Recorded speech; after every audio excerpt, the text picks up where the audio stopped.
Going back to the point of polygyny, which is the idea that one man can marry more than up to four women, and a woman can only marry one man. Yes, difference, and it indicates inequality. But it defies the premise that we've mentioned, which is that equality of value does not mean identicality in roles. So we say that this is something that is a responsibility that can be given to men in certain circumstances, which actually has a net effect. Pardon? Which circumstances? In the normal circumstance, unless otherwise stated. Like, for example, if a woman states, I don't want to be in such a relationship, and she puts that in her contract before the marriage, then that, in my view, and this is the view of the Hanbali school of thought, that has to be respected, because Muslims have to be compliant to their contracts. Yeah. However, if that is not put in place, then the polygynous relationship is actually something which we believe is justifiable.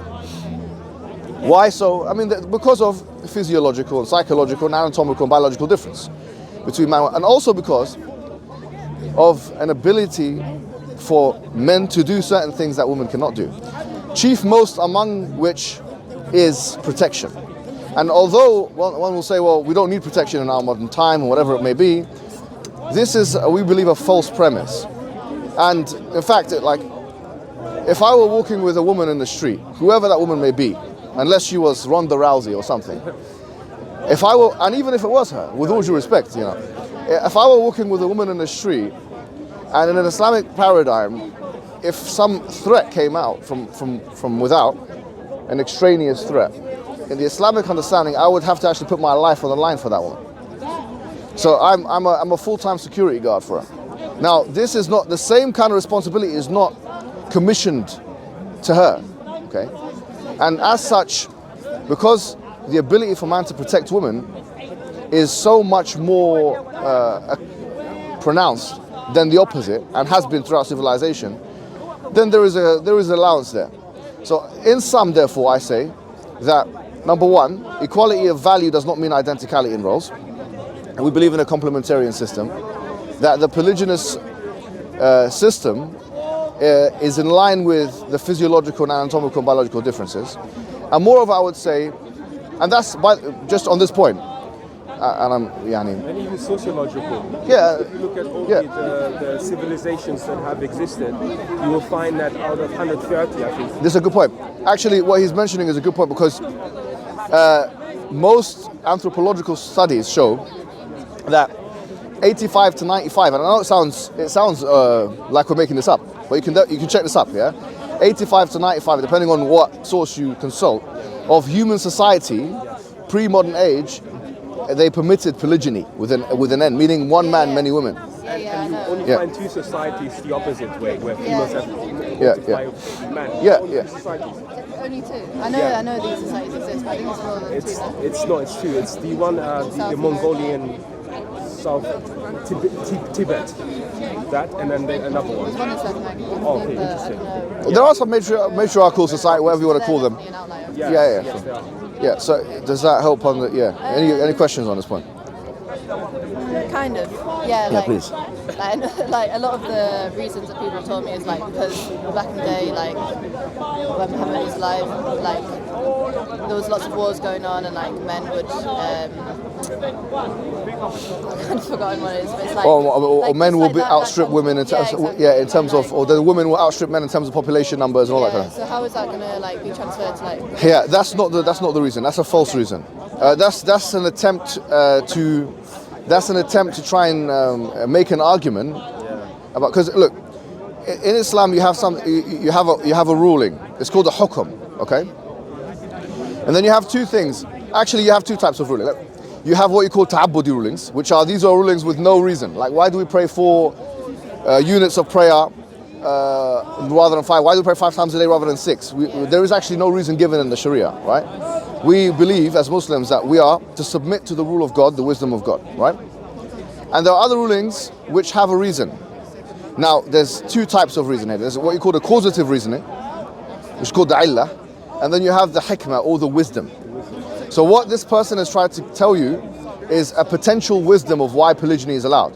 But this is, I think, a false wisdom, because polygyny would still be allowed if the population of men exceeded, the population of, yeah, exactly. If you had a society where there was more men than women, it's not as if now polygyny will be will no longer be allowable. So this is not, it's a false, it's a misconception, or it's something which people say because they try and make Islam commensurate with an egalitarian feministic understanding of the second wave feminists. But the truth of the matter is that this is it's not actually the reason. We don't know what the reason is because it's not mentioned.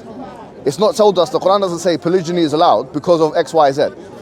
The wisdoms can be elaborated and speculated. And argued for. I mean, we could talk about them. No, like, literal definition. And to be completely fair, I mean, like, I'm telling you this myself, polygyny can sometimes be advantageous, and sometimes it can be totally disadvantageous. Sometimes it can be beneficial, and sometimes it can actually be harmful. And it alludes in the Quran, right? Yeah, and the Quran actually allows for that possibility by saying, If you can be equal. yeah, then if you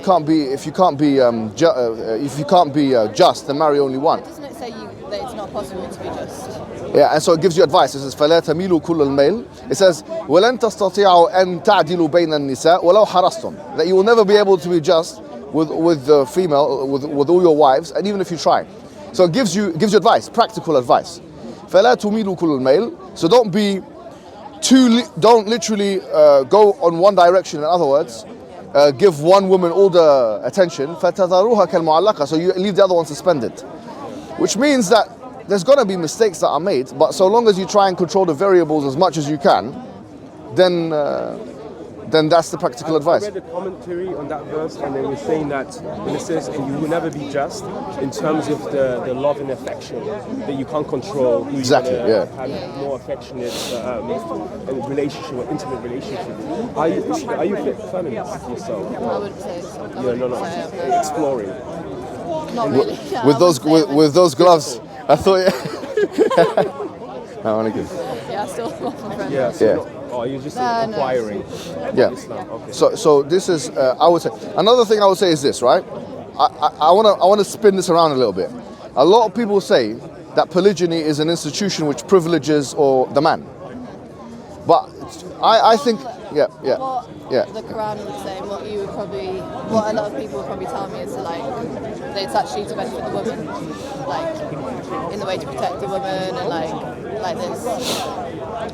I don't know. For me, it depends on the situation, on where you're gonna live, or what situation you're in anyway. Like if you're in a fully Islamic society, then why would you need to be so protected, or why would you need to?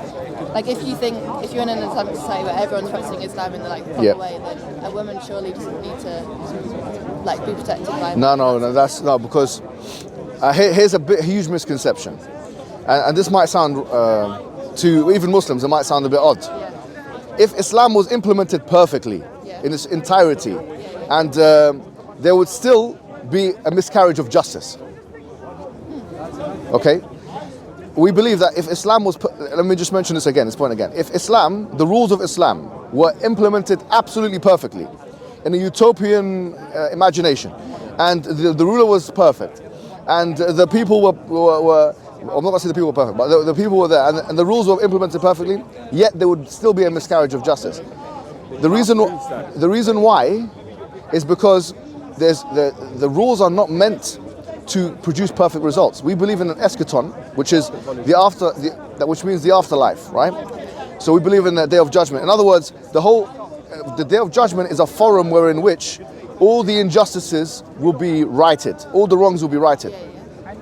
So because people by their nature are imperfect, there will be people that get away with injustice in the world, even if the Islamic ruling was perfectly implemented. Let me give you an example. In Islam it says that if you, for example, I'll give you a very controversial example, okay? Abstractly and classically, there's a death penalty for those who cheat on their spouses, man and woman. It's the exact rule, right? But if a man goes into his house and he sees another man with his woman, literally having intercourse with her, he's not allowed to do anything. Now, the Quran actually tells you what you have to do. What do you mean he's not allowed to He's not. In the Quran, he's not allowed to. Islamically, Yeah. from an Islamic, he's not allowed to try and exert vigilante justice. I'm not saying he will or he wouldn't. That's a different story, But Islamically, he's not allowed to do anything. He's not allowed to get physical. He obviously can divorce her. He's finished the relationship. That's it. Yeah. Now, what happens? The Quran says you have to do something called mula'ana, which basically is that they go back and forth, and in front of a judge, and they say that basically you're lying, and then the woman has the last say. The woman, وَيَدْرَأُ عَنْهَا الْعَذَابِ. Literally, the woman wards off any punishment of her if she says, if she testifies 4 times or whatever. There's the process. Now, that means that this man has to live knowing that another man came into his house and had intercourse with his wife on his own bed, where he bought the bed and he bought the house, and he, all that stuff. He has to live with that now. Now, in a sense, that is a miscarriage of justice. I can give you another example which affects women as well. I'm not being, but in a sense, that's a miscarriage of justice from the Islamic perspective. Why would that be written in the Quran if the Quran is supposed to create a kind of perfectly just society? It's not. The Quran doesn't. It's not written, but it's like a. What I'm saying is, because there's an evidentiary bar, which sometimes people will get away with certain things, that even if we consider all of the things are being perfectly followed according to the Quran, it's still conceivable that there can be miscarriages of justice. And in that case, the case is literally deferred to the eschaton, to the Day of Judgment, which we believe every little thing that anything has ever done to anybody, any little thing that anyone has ever done to anybody, that will be weighed and it will be recompensed. And that's also, if I may, there are certain examples in history, Western particular history, people like Robert Owens, for example, they were so utopian, like, industrialist, who then moves to the New World, America, and builds this utopia, and it doesn't last 5 years. So this, I think it's to do with the limitations as well of the human ability and possibility to be perfect at all time, because it's almost impossible to be perfect at all time, because we are not omnipresent, we're not omnipotent to be everywhere and pass judgment that this is always just. So it's inbuilt almost that we will fail. Is the law perfect? Yeah, so we would say the law is as perfect as it can be in the world, right? But it doesn't produce perfect results. So it allows for injustice. It allows for. It's conceivable that Islamic law can be implemented fully, and injustice can still happen. And if that wasn't inconceivable, then there would be no need for the Day of Judgment. So we believe, absolutely. It's like, for example, the munafiqun, the ones who didn't believe in Islam, the hypocrites. It's unjust in a sense that they were allowed to continue existing in that society in the way that they did. But their case will be deferred on the Day of Judgment. But like the example I gave you is probably a better example. Now, the point I'm making is, in short, therefore, we have to look at what Islam says, what the premise of Islam is, when it relates to things like polygyny, when it relates to things like the rules, because a lot of what people do is they bring in their kind of foreign ideas, which for us are foreign, right? So Western ideas, Enlightenment ideas, and they superimpose. That becomes the barometer for what becomes mainstream acceptability or the normative or whatever it is. And if it doesn't comply with that, then it's not compliant. It's not true. But that's, for me, that doesn't have creedal disproving implications. So just because something is not compliant with second wave feminism, it doesn't mean it's not true. Yeah. Do you see what I'm trying to say? Just because something is not, I don't think we need to bring feminism into it. Yeah. No, of course. No. I appreciate that. I don't think. Yeah, that's always in it. For example, right. People's opinions or whatever. Yeah, or liberalism. I'm just mentioning it because not because of you, but because it's a powerful ideology which is widespread in the West. Yeah. It's dominant in the West. Like liberalism is dominant. It's a dominant ethic in the West. And so just because something is not in line with liberalism, it doesn't mean it's not true. Yeah. First, we have to prove that liberalism is true or false, or whatever ideology we're talking about is true or false in the first place. So in terms of now going back to the basis, do you believe in God? Yeah. Okay. And how would you classify? How would you refer to your own kind of theological belief then? How do you believe in God? Do you believe that? What do you identify as? Yeah, what do you identify as? Let's put it that way. I'm a Quaker. Quaker? Oh, a Quaker. Interesting. Oh, so you're Christian?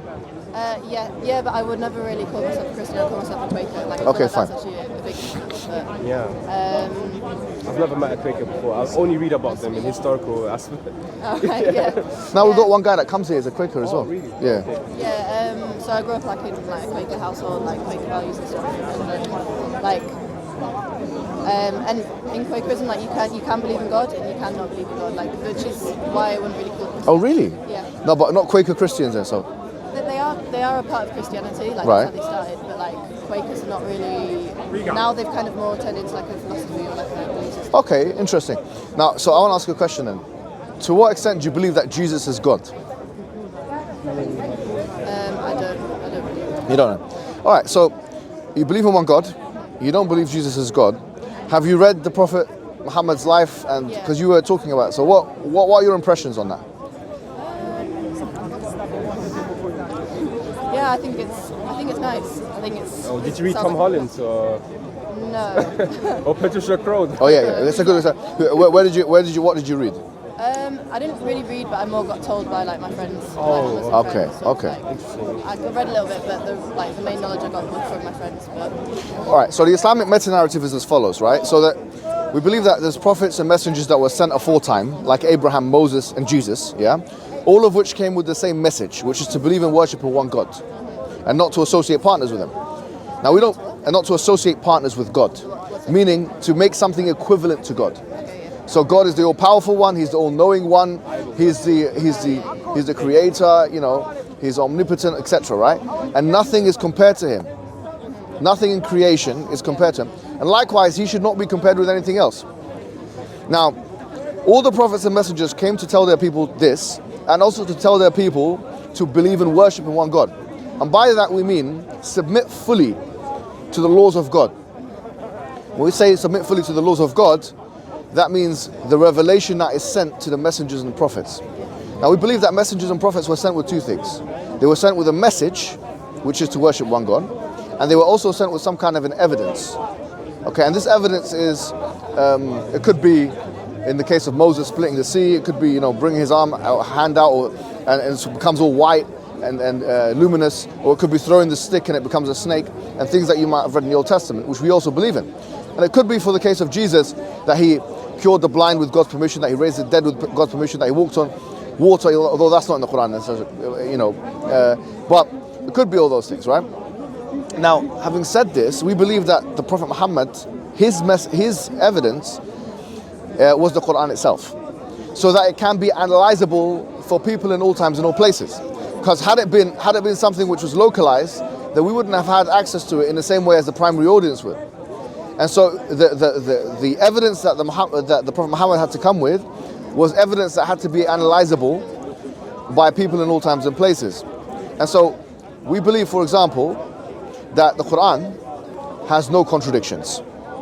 And in fact, the Quran is the only religious book that I know of that even challenges people to find contradictions in it, which is a necessary condition for something to be the word of God.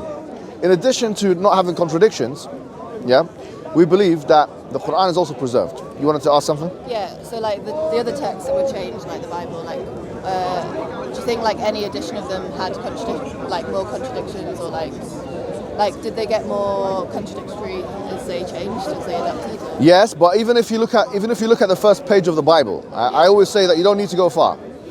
I mean, if you look at Genesis chapter 1, verse 1, okay, you open the Bible, the first thing you find that God created what? The night and the day. Okay, so but on the fourth day he created the luminaries. So he created the sun and the moon and all these the sun, stars, all these kind of things, right? Yeah, come here to your right. So God created that. On the third day there was vegetation.